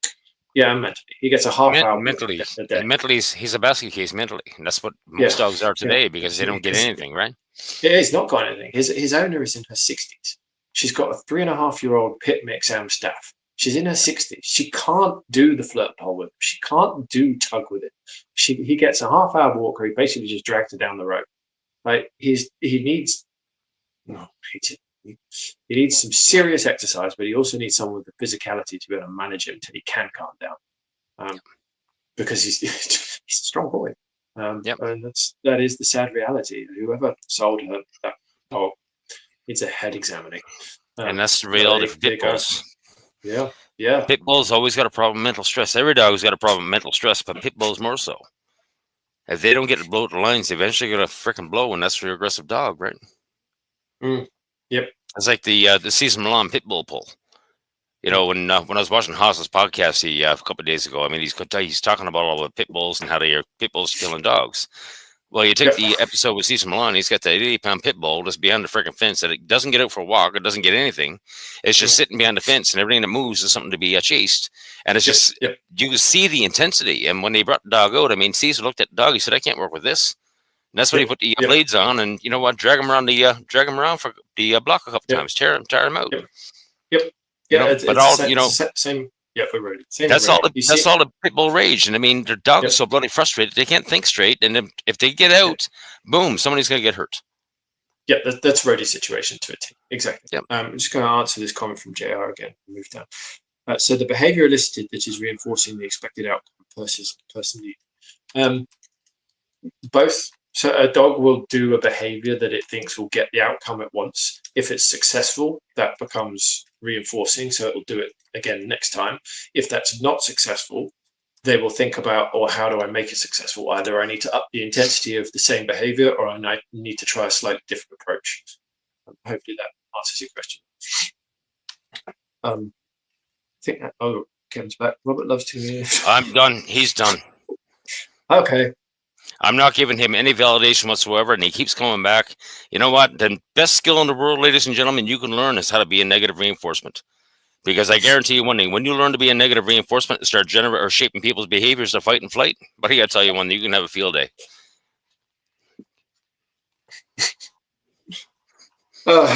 I'm sure you're going to have several comments on your channel after this. I dare say there's going to be a bunch of comments when I'm going to put this together live. I'm going to put the 2 videos together and upload them to your other channel too. I didn't get to finish reading his comment. Was it a question? He's just telling me that Robert doesn't like to be whatever. It's the same old garbage. It wasn't a question. All right. No, it wasn't a question. It was just a comment to me. Just being an asshole again. That's all. Sure. He's looking for validation. He's not going to get it here. All right. There's no other comments in there we need to answer. Okay. Yeah. Good. Glad you're happy. Where else do we want to meander off into? What did I think? Right. Let me get on my. I've got my. Oh shit. That's easy. Let me get on my high horse a minute. So, counter conditioning. It's something I've been digging around in the background for a long time, as and when I've had some time. So I found some very, very interesting papers, modern and old. So the original counter conditioning research was an experiment called the Little Peter experiment. Can't remember the name of the scientist that did it. It was 1930s or late 1920s. The conclusion from that experiment was go for it. The conclusion from that experiment was very, very interesting. They could not determine from what they'd done to try and get this little boy called Peter over his fear of rats and rabbits, whether the success of that was classical conditioning or what we now call social cognition. And social cognition is a form of operant conditioning where you watch someone do something which scares you successfully, and then you imitate them. So you learn by watching, and you learn how to navigate a situation by watching. So the original experiment they did for counter conditioning could not determine exactly how they managed to get this boy over his fear of rabbits and rats. They tried pairing it with pleasant experiences, which, if I recall off the top of my head, was mostly food. I think they tried some toy rewards as well, essentially quadrant type stuff. But they also didn't not understand what variable schedules of reward were, which was a Skinner discovery. So he also had a variable schedule of reward, which is effectively a gambling schedule. So add that complexity into the conclusion. The original counter conditioning experiment, which said it works, had a variable schedule of reward, which is a very big positive reinforcer, but also could not tell the difference between operant conditioning of the social cognition and the classical conditioning of pairing toys and food. Very interesting. So I've dug into several other studies on it since, and I came to one the other day, which I have right in front of me now, which was published somewhere quite recently, actually. It's not particularly old. It's called Behavioral and Neural Processes in Counter Conditioning Past and Future Directions. It doesn't have a date front cover. That's kind of annoying. But I know it's relatively recent. I think 2019. So it's a 2019 study. And it's a really good study. It'd take you about half an hour to read and probably about 3 hours to understand what they're talking about. Because they've deep dived into all the literature that they could find about counter conditioning, and the conclusion is absolutely stunning. It basically, I'll read it to you because it's only a couple of lines. It's amazing. Historically, research on counter conditioning has been largely situated in learning theory accounts of animal behavior, but research on effective value coding in the brain has borrowed from the theoretical tradition of aversive appetitive interactions in Pavlovian conditioning and exciting avenues of neuroimaging research in humans using counter conditioning in an attempt to change the neural representation of feared stimuli. As research on counter conditioning moves forward, an important question remains: are counter conditioning and extinction distinct processes, extinction meaning extinction of behavior, or is counter conditioning a means to facilitate extinction? Further research and development in this area will be useful to optimize clinical treatments to prevent relapse of maladaptive behavior. 2 points I want to bring up from that conclusion. One, we don't actually know if counter conditioning feeds into the reward circuits of the brain that lead to an extinction of behavior, or if extinction behavior occurs through a different process and occurs naturally through the conditions that the person dog experiences when undergoing counter conditioning. We don't understand it at all. There's a 2019 really well researched paper that basically says we don't have a clue how it works, or if it even does lead to extinction. One of the studies they reference in here was absolutely damning. It says we have verifiable evidence. There's another study it links. I'm not going to dig out the thing itself. We have verifiable evidence that counter conditioning has actually made people worse. We've actually increased their level of fear to the stimulus by trying to do counter conditioning. I just laughed at that point. I thought, oh my word, counter conditioning, if you do it wrong, makes things worse, and that's been verified with scientific literature published here. It's on PubMed or whatever they call PMC, multiple studies. And then the actual conclusion, when you dig into it, says we don't know if counter conditioning feeds into the circuits which are naturally there from operant conditioning, which lead to behavioral extinction, or if it's lighting up some other weird reward circuit. We don't understand. And actually, we also found, when you stop doing counter conditioning, the behavior returns. Oh my word. Dog training is a freaking mess. The whole concept of counter conditioning is a freaking mess. It doesn't make any sense. It doesn't lead to conclusions that are worth anything. You can make it worse, the bad behavior, scared behavior, worse by trying it, and we don't actually know if it is even doing anything in the first place. Oh, that is just stunning. The reason I got into that, I got in an argument in a Facebook group a long time ago with someone who was pushing counter conditioning.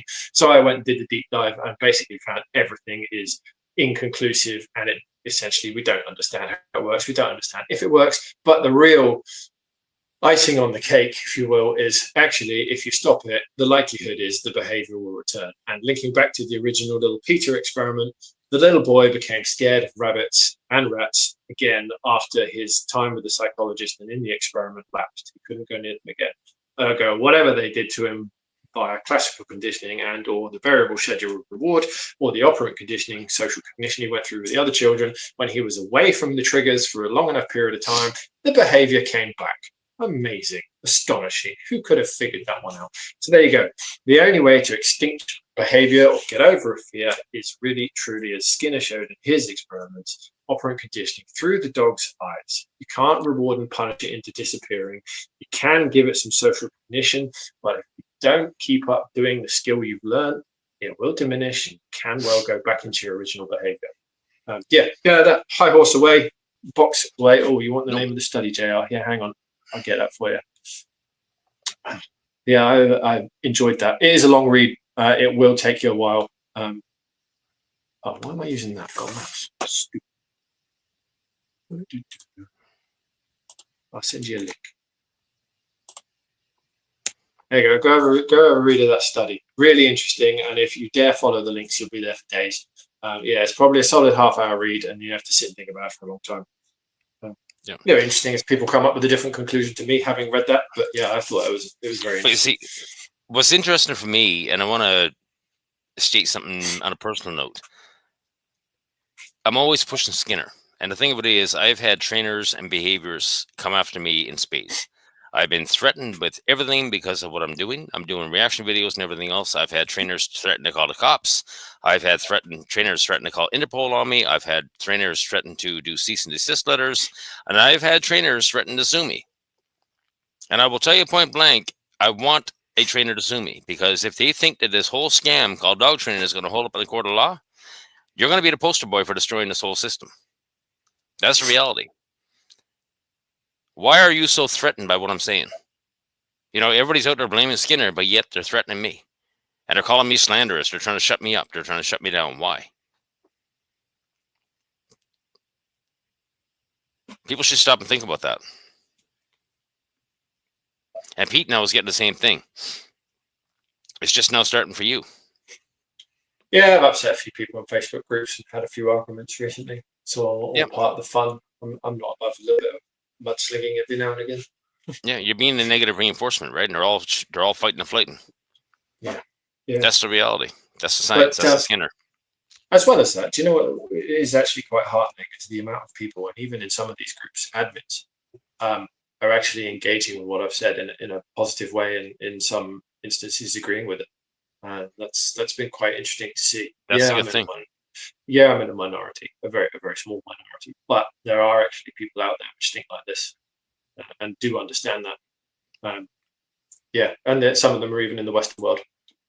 The vast majority of people that espouse the same values as us, probably in the ancient world of the Asians in particular, where the ancient breed of dogs come from, the Tibetans and the Nepalese, and who else is around there, the Bhutanese, they all still operate with the original native Tibetan Mastiff and its variations. There are variations of it over there.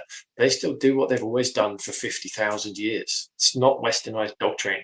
And they have great dogs. Yep. Like, they're not doing it the West way. They're doing it the traditional way. And they still have great dogs. They have a completely different method to the West. They trust their dogs. They treat them as partners. And in some cases, religiously revere them as well. And oddly enough, they have great dogs. They don't have problems like we do in the West. No. There's a mouthful. Where? What? Oh, can you see the comment? I can on the screen there, yeah. Small though, I had to look for it. Yeah. Agreed, yeah. Yes. Then there's the obvious agenda, and that's exactly what it is. This whole thing was built to be a scam. That's the reality. I'm sorry, there's no other way to put it. There's no nice way to put it. It's all been one big scam. And they turned that scam into a $100 billion industry that Robert Cabral calls the pet care conglomerate. And dog training has a huge slice in that pie. I'm willing to bet dog training is worth at least $20-30 billion. And it's coming out of your ass pocket. Somebody's paying for it. And understand that when you get back to Conrad Most, the treats, the e-collars, the prongs, the crates, the muzzles, everything that's going on is all tools of IGP dog training. They don't belong in your dog. They don't belong in your home. They don't belong anywhere in the behavior ring. It's all part and parcel of IGP dog training.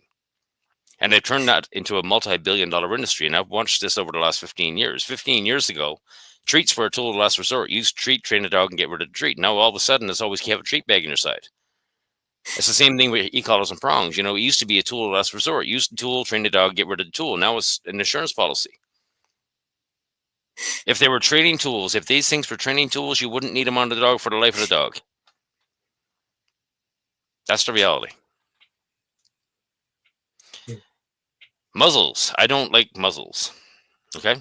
And you will never see me use a muzzle on any dog, because when you put a muzzle on a dog and a leash on the dog, you're taking away their base primal positive reinforcements, their ability to fight and flight. That's actually punishment because you're scared. I will take my chances with a dog in the backyard. That's the reality. I want the dog to have full positive reinforcement. There's no punishment going on whatsoever. I'm just negative reinforcement when I walk in the backyard. I'm shaping, just my mere presence is shaping the dog's ability, or the dog's fight and flight. This is the reason why they're scared and running away and barking the whole 9 yards. I will not take away the dog's positive reinforcement. That's the worst thing you can do. Yes, and JR, yeah, both Robert and I meet new dogs, not 100% of the time, but most of the time at their own properties without the owners present, one-on-one in the garden, yard, or in the house, depending on the situation. And yes, that is even on bite cases. Both of us have worked with dogs that have got multiple bites, attacks, whatever you want to call it. And a lot of people were quite freaked out by this. But we've videoed all of these interactions. It's on our YouTube channels. You can see when you actually read the dog and pay respect to the dog's signals and signs, you don't get yourself in any trouble. When you just go on one-on-one. So the last severe case I had, aside from Rody, another Amstaff. This time an Amstaff crossed with a blue heeler. My God, that must be tough. But Dexter, he had a savage fight where the owners lost part of the finger. One of the fingers was council and police involvement in the incident. As a result of that, that dog was absolutely terrified of other dogs because he didn't initiate the attack. Other dog did. But the owner of Dexter couldn't take him out anywhere there were other dogs because he just lost his mind. He just would freak out at the sight of another dog because, of course, he'd been attacked and they had a serious fight. But on top of that, bystanders who tried to intervene in the fight mistook what was going on because the other owner had been dragged on the floor by her dog attacking Dexter. Bystanders assumed that my client's dog was in the wrong and initiated everything and started trying to beat Dexter. I don't know if they had tools or whether they were just using kicks and hits, but they definitely attacked him as well. So he also had a serious case of I don't like strangers. He had bitten people the owners had invited into the home since this incident and was generally not coping well with life. So they called me. And what did I do? I told the owner, go away. Let me meet your dog one-on-one. Obviously, I'd sat down with the owner beforehand, away from the fact that we went out for a walk just by ourselves, and talked to the owner about how we're going to do this, what I'm going to do. And the video's up there on my YouTube channel. So this is a dog the owner can't have people around their house, can't take out where there are other dogs. She had him in a leash, head halty, joined together, and quite a serious chain leash thing.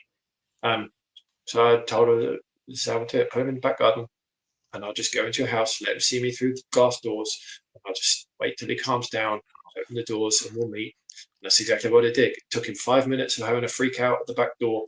And he was freaking out. He wasn't happy by my presence. It took him 5 minutes of being irate and angry, trying to make me go away. I just sat on the floor, not looking at him, not making any movements, calmly doing nothing. And when he calmed down, he just accepted my presence there. I slowly got up, opened the door very calmly, slowly, let him sniff my leg, let him come in the house, check me out. Once he was happy with that, I then stepped out into the garden, sat down on a chair, same deal, and just let him go about his life for another 4 or 5 minutes. He warmed up to me. He actually warmed up to me real quick. So then I moved into the house, picked up his leash, magic. He came and sat next to me and looked at me and goes, yes, put that on, let's go for a walk. I want it. I want this now. And so I took him for a walk around the neighborhood. No muzzle, just a flat collar and leash. Yes, we saw another dog behind him, and I didn't see anyone else because I don't know why. Weird, because there's usually other people with dogs around my neighborhood, but we didn't see anyone else. There was a dog behind the door. Sorry, behind the window. Yeah, he lunged at it. He lunged and barked at it. I think he hit the end of the leash 3 times. You know, I just sat down on the floor or kneeled. Maybe I kneeled. Sat down on the floor, let him do that. And on the 3rd time, he turned around and looked at me, saw I was just sat there doing nothing, ignoring him. I was looking off over into space, not even paying attention to him because I thought we were going to be there a while. And he looked at me, saw I didn't care, and he stopped what he was doing and then just started walking again. He's over it. Pretty simple. Like, yeah, that's not extinction. He will do that again the next time, but we didn't see anyone else. But that's the beginning of that process. The beginning of oh, this guy's not bothered. Oh, I trusted him enough to let him put the leash on me. Oh, let's go. Right, off we go. And he's back to being calm. And that's how it goes. So yeah, no muzzles, even on a proven bite case, even on a proven attack case. This dog has gone after other dogs since he got attacked, and his owner is terrified of him. Sadly, they moved away, and I didn't get to do a second session with them. They moved, but never mind. Yeah, it happens. Carry on, Rob. And I mean, I've been bitten by dogs, so yeah, numerous times. I mean, it's always been my own fault because I've stuck my fingers in somewhere but it didn't belong. Like with Freddie, the 120-pound pit bull. I didn't do myself any favors because I was getting frustrated. And I got it on video. I was right on GoPro. I think you've seen the video because I reached over and I'm petting the dog and I'm scratching the dog on top of the head. I'm like, I'm thinking, what am I doing? Well, when he grabbed me, he grabbed me by the wrist and he gave me 2 good puncture wounds here. It was my own damn fault. I'm not going to blame the dog. But I mean, you've seen the owner dance, and I mean, I can't react badly. If I turn around and run away at that point, I'm done. It's all over for you if you turn and run. Then. Yeah. So you just kind of stand there, take it, be calm. Same deal with the Rottie that got me. First time I met this Rottie, they took me into his house, took me into his garden. He was asleep in the back of the garden. I really should have been a bit more forthright about how we do this. Walking a guest into someone's backyard where their Rottie lives and is asleep and waking them up and showing them strange guy is not really the best way of doing it. But anyway, I met the Rottie, squat down, let him come see me, and it all went well to begin. But I started touching him, I was petting him and saying hello because he was lovely. It was a lovely dog. And then he just slowly got more and more excited. And I was just trying to ignore him, and he wasn't having it. And then he just went for a bite on my arm. Should have had the owners a lot quicker because he was jumping up at me all the time. He was just jumping, trying to be playful. He wasn't being mean. He wasn't telling me to piss off. He was just trying to get me to play because I'd shown him attention. I was scratching him on the chin, petting him on the head. And I've only seen the dog for 20 seconds. He's immediately gone, I like you, let's play. Oh, this is fun. But he's a 60-kilo Rottie. He's a big boy. Because I was ignoring him, not playing the game. And I probably could have been a bit more forthright in making him get off me if I'd have just stepped forward and claimed my space a bit more and be like, oi, don't do that. We're not doing that. It would have probably gone a lot smoother. But I didn't. I just tried to de-escalate and ignore him. But the owners being there weren't helping. They didn't do anything to step in and say, all right, maybe our dog shouldn't be jumping at this guy. It looked like I'd been knife murdered on my front by the time I got home. Took the t-shirt off and those claw scratches just all down my front, bruised up. But because I wouldn't do what he wanted, eventually he went for a bite. I had to grab him by the collar. Same thing, just twisted it a bit. I grabbed him and it come off, but it's my fault. Shouldn't have touched it. Should not have tried to make that an interaction that was friends forever in the backyard after 20 seconds. Should have just seen the dog and ignored him and gone back inside. And that should have been the end of it. So my own stupid fault for touching the dog I had no business touching. Just because you meet a dog doesn't give you permission to touch it. And things tend to escalate quicker and nastier when owners are there. If the owner hadn't been there, it wouldn't have gone like that. So I wouldn't have been stupid to start petting a dog I don't know. I don't do that. I didn't do that with Dexter. Any of the other dogs I go into the back garden with didn't do it already. Well, do it with this guy. He came on all that's all the bites that I've had. I mean, I stuck my hand where it didn't belong, and I invaded a dog's space without permission. Yeah. You know what? Fair game. The dog is correcting you. The dog is punishing you. You know what? I don't like that. Fair game. It is hard not to touch a Rottie, JR. Yeah, he was a lovely boy. Did like it. I felt bad coming away from that because I did have to tell them, don't freak out and start trying to do training stuff. He's done nothing wrong. I initiated this touch and the playfulness that excited him, and I didn't shut that down quick enough or hard enough. And to be fair, actually, neither did you. Like, if my 60-kilo dog jumps up at a guest, I'm going to be on him like a ton of bricks instantly. The moment those two paws touch someone, those front paws touch a guest, bang, no, I'm on you. Yes, that's a punishment, absolutely, but you are not jumping up at people in my house. Get over it. I don't tolerate that nonsense, but that's about the only punishment I'll put on them. But my dogs don't jump at because they're calm dogs. In fact, Rollo's jumped at someone twice in his entire life, pretty much. Such a rare occurrence. Both times it caught me out. But that's because of other stuff that goes on in the life. The jumping is a symptom of other things. But I don't tolerate that. If either of my dogs' front paws come off the floor towards a guest, they'll have me on them fast. And I'm not angry. I'm not being mean about this. It's just, oi, knock that off and knock it off now. You're not doing that. But it's not acceptable.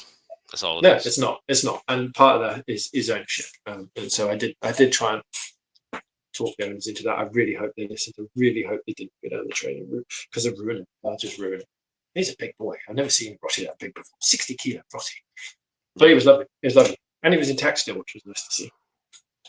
So part of that is probably I smell of my own intact dog. So here's a new guy in the back garden. I smell an intact dog, undoubtedly, because I've just been walking my dog before I got there. And then the first thing is Rottie sees me, wakes up as a new person, smells of intact dog. Brilliant. Yeah, great. That's a real successful meeting scenario. It is what it is. But I got a couple of scars from that fight. It wasn't fun. Yeah, I've got a few scars. I mean, I've had dogs scratch the shit out of me. I've had dogs do everything, right? But I mean, it's all fair game. That's their job, right? Yeah, We take doing we take yep, risks. That's all there's to doing it. You need behavior. to. Yep, yep. I get it. I get it. But I think we should soon look at closing this up, and we've been on for at least 2 hours here. Well, yeah, if you had the first half hour in which IT issues impacted, we're over 2 hours. So yeah, I'm happy. My throat is starting to get a little bit croaky, so I'm happy to leave that there. Yep, my belly's just not agree with me. Occupational hazard. Yeah, that's a great way to put it, JR. Yep. You Yeah, work with it's always an occupational. You Yep. work with dogs, you're Yep. bound to get bit. And you know what? If you're scared to get Yep. bit, and you need a muzzle and a prong and everything else to control a dog because you're scared to get bit, you shouldn't be working with dogs. Period. Yep. Yeah, this is the argument. Sorry, I'm going to another spiel. This is the argument I got into with a certified behaviorist on Facebook, which I've written an article about, which I haven't finished. The follow-ons from that on my website. He genuinely lost his mind when I said how I meet clients' dogs for the first time one-on-one. Like, he just could not conceptualize this. He said, I absolutely need the owner there to hold them on the leash. I might use muzzles as well because I don't want to get hurt. And he just could not conceptualize it. Well, you're making it a self-fulfilling prophecy. You're going in scared. The owner's scared. You've got a leash on the dog, pulling it back. What exactly do you expect to happen? You're a certified freaking behaviorist. What are you doing? Of course you're going to get trouble when you walk into a dog's home. The dog's trying to comfort you and the owner's holding it back on a leash. Have you ever watched the police dogs at work? How do they rile the police dogs up? Oh yeah, they restrain it a bit and get it in the bad guy. And the reality is, like, you and I really don't care about behaviors. No, I don't care about behaviors. I mean, the dogs in fight or flight, I can see the same behaviors from any dog in fight or flight, or any human being for that matter. Why the hell should I be concerned and care about behaviors? I'm focusing on the cause. Why are the behaviors exist in the first place? Yep. Yeah, the dog is scared because there's a strange guy in the house. Yeah, it's so obvious. Makes me the dog is scared. The dog is frustrated. The dog is whatever. There's always something going on. But how is that? If we always hear trainers talk about dangerous dogs. Well, how is that dog when they're in a calm state? They're not dangerous, right? Why did he get to the point they're dangerous? That's the problem. But nobody's asking the question why. Dog training is nothing more than a solution without a diagnosis. They don't care about the cause. And in Skinner's own words, they're very objective to science of behaviors discovered as causes. Yep. Aye, it is. What do you mean, JR? Leashes are travel corners. What does that mean? I understand that. Your mate has, Robert. I know he's your best mate, and I've spoken. Well, I don't think I've spoken in public about it. And talking about dangerous dogs, that if you ever want to see what the IGP dog training world does to dogs, go have a look at. I haven't got the links handy. You have to go via my website. One of my blogs, like, which freaking is. I've got 2 videos of how it has with dogs. One of which Gage was returned to him. One of which was Mace. So it says behaviorists don't understand behavior. I wrote that blog. It's got Gage and Mace, and you can just see how scared of the dog Paz is when he tries to get it out of the kennel, because he's got it in a crate kennel, whatever you call it. And you just see what the other, I can't remember which way around it is, you see when his other dog meets him for the first time after 18-month gap in a place, and that dog's muzzled as well, and that dog just goes for it, just seriously goes for it. The only reason Has didn't end up in hospital is because that dog was muzzled. It's a dog you used to own. How much of a shameful judgment of your character is it that a dog sees you for the first time in 18 months, and I don't believe for a second that dog doesn't remember who he is. He owned that dog for years. And the dog takes one sniff of you, one look at you, and just goes slam. Tries to take your face off. Has tried to laugh it off in this video. I sat there watching it. It's like, wow. I've never seen such an obvious judgment of a character from the dog. Just one sniff of him, one look at him, and just went bang. Yeah, so that's IGP for you. Yeah, good obedient dogs, but they see something they don't like. It doesn't matter what freaking tool you've got on it. You show it the previous owner that it doesn't like. Oh yeah, look at that. Tries to take his face off. Beautiful. Absolutely beautiful. Trust and respect, relationship. Nah, you don't need to work on those Has. Just wait for the dog. People just don't realize how much punishment it actually takes to get a dog stuck to your leg. I mean, you're forcing that dog's consciousness to atrophy to the point where the only environment that matters is you. Yep, that's exactly what it is. Yeah, another plug my dogs. Sure. I've got two: leashes prevent leadership, and the other one, look at me, damn it. Look at me, damn it is the better one. Yeah, it talks about forcing a dog to only be concerned about you because that's what you want, forces it to ignore the rest of the world, ignore the rest of the environment. And so it doesn't learn those things. It doesn't rationalize those things. It doesn't understand how to behave in a successful way in those places because it's never allowed to. It's never understood those things because it's never been the chance to. But yeah, great blogs. Go check them out. Have fun doing so. Long reads. They're not quick. Some of them are 10, 15 minutes, whatever. Yep. Well worth having those, yeah. And then there's a whole lot of stuff up on yourdogIsNotBroken.org too. So yeah, there's loads more there too. Yep. I got 100 blogs that I started off, and it's always squirrels. I'll start a blog and then squirrel, and I save that one as a draft, and I got like 100 drafts up there. I got to go through and finish them all at some point. Yeah. Good Lord. Right, Robert, let's call it there. I am going to lose my voice. Yeah, I'm going to go and get a bite to eat now and get some painkiller into me. So. Yep, all good. All right. Thanks for the chat. Oh, thank you. This is time well spent, but I'll go through and I'll pull the two lives and put them together and stick them up on yourdogIsNotBroken.org, and it's going up on everything. It's going up on Instagram. Okay. It's going up on TikTok, everywhere. So let's see if we can generate some interest, because this stuff needs to stop. This is getting above and beyond. I mean, the lies and the BS are just out of control right now. Okay. All right. Cheers, Robert. All right. I will catch you later. Thanks, everyone, for tuning in. Thank you, everybody. Have a good night.